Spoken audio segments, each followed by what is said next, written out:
First of all, you have made a bold transition from being a Måneskin bassist to launching your solo career in electronic music. What inspired this shift, and how does your rock background influences your new sound?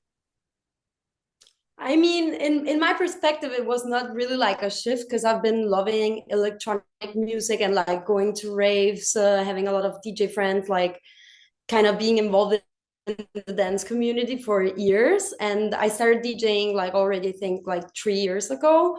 And I was just like playing for fun, so playing at like private parties with my friends, playing at home, playing with other DJs.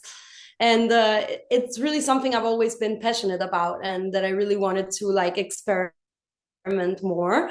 But of course, I never had time with the band because we were like touring constantly. So then when we had like a little break after we finished like our tour and our festival season, I decided like to jump right into it and start like doing it more seriously. So that's kind of when it all happened publicly. But in my personal life, it's something that has been always like a big part of me. And I think like I really love rock music, but I also really love like electronic music and many other genres. Like I think that there's so many genres to be appreciated, and I like music in many different forms. So I mean, for sure, I always love like very energetic and things with a lot of character, with their own personality, and I think this is like something that in first place like brought me to be passionate about rock music and starting playing the bass, starting having this small punk bands when I was a kid. And then it's something that I after found like in the rave scene and in the electronic, like more underground music.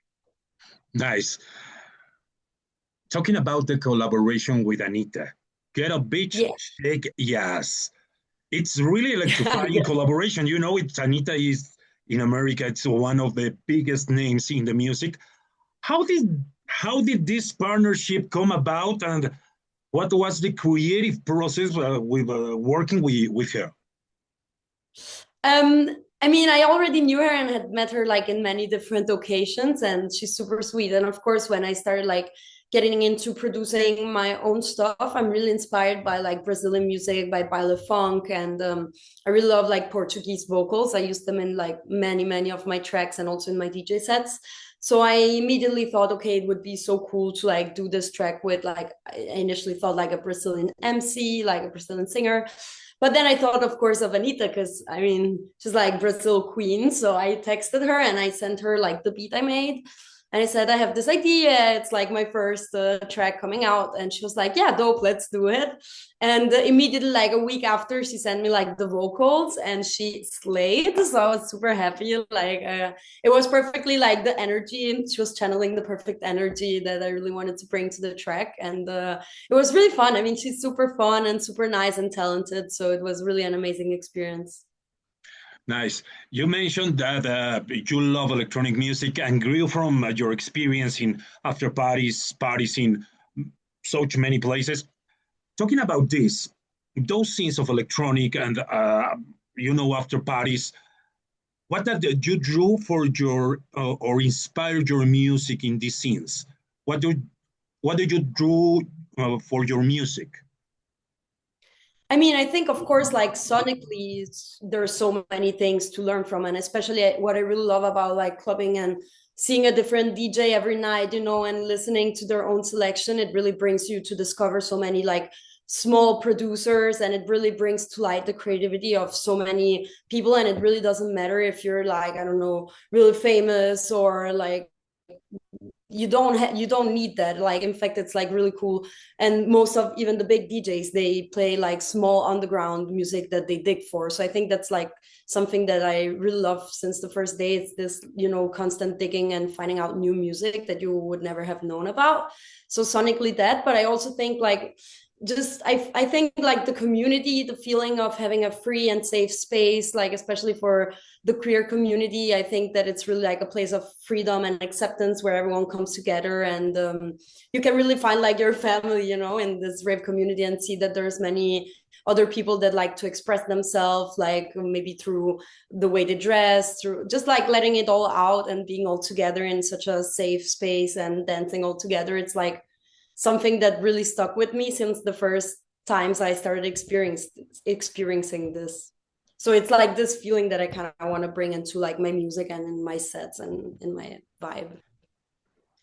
Indeed, you blend many styles, which is the funnest part of this blending? How do you see this fusion? Which is your, I don't know, the part that you enjoy more? Yeah, I think it's like so fun and I mean it's really hard to label like the genres I like because I feel especially in electronic music it's so cool to like blend so many different styles and you can really make I don't know a guaracha beat with like acid synth bass line on top. So I think this is like really it's all about having fun and getting creative. I mean, of course I'm really inspired by Latin club music, so by Le Funk, guaracha, dembo, all of this rhythms, vibes, And but I mean, I also love just I initially was more even passionate about like just pure techno. So I really take a lot of inspiration from a lot of different genres, and then in the studio try to have fun and not make a complete mess. Okay, the next question. You have a Yeah. touring with your solo project, with your DJ project. You have been in so different cities. Which is the difference between performing as a DJ comparing to playing the bass with a rock band? Which will be the most, I don't know, the most different thing and the most memorable moment of this tour? I mean, I think initially for me, the weirdest thing, the most different thing is like, of course, with the band, we play our own set list every night. So you play your own music, and I don't know, or at least I was more secure because you know that the fans are coming to listen to your music, they know what to expect, and you just stick to like your set list. So you go, you perform, you give your best, and you don't really doubt it. While with DJing, I feel a lot of what makes a good DJ is like the right vibe and playing the right music at the right moment. So of course, it's always a challenge between like pleasing the crowd and playing something that the crowd likes, but also playing something that you can find interesting and something that maybe a super cool track you just found and you really want to play out, but it's a bit weird and you don't know how the crowd is going to react, or maybe you also have to consider a lot what lineup you're playing in. So if like it's like a hard techno night, then you have to go harder, while if it's like something more chill or you're playing an opening set, so there's so many things to consider, and this was something really new for me because you're not just thinking about yourself and like playing your own stuff, you also have to consider many other things. So that was for sure something that was more challenging at first, but at the same time it's also something that really like that really inspired me, and that was really cool to find out. And when you really get the right vibe, or you can move a crowd from going from one genre to completely something else, it feels really fulfilling. And I think like I don't know, it's really hard for me to say the best gigs, but I think like I just played some gigs in South America and it was amazing. Like I played in Buenos Aires, in Chile, and in Brazil, in Sao Paulo, and I think those three like I will always remember because like I don't know, Latin crowd goes crazy. They have a different energy. You need Mexico. You Yeah, I really need need Mexico. I already Mexico. played also in Mexico actually, but it was more like a smaller club. But I want to come back to Mexico, of course. Perfect. For last, this is the beginning. I don't know if you can give us a sneak peek into what is next for you, for your project. I don't know, upcoming collaborations or projects that we have the keep an eye on. Yeah, I mean, it's quite top secret, but Ah, I'm come working on a on. lot of music. I was literally like just before doing this interview, I was working on a track, but I won't tell you anything. But you will see soon.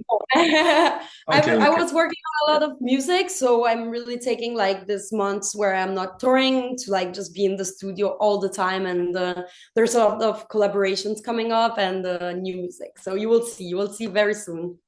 Okay, for last, which will be your dream collaboration with the one Oh, project, I don't know, singer that you said, I have to collaborate with that guy, I don't know.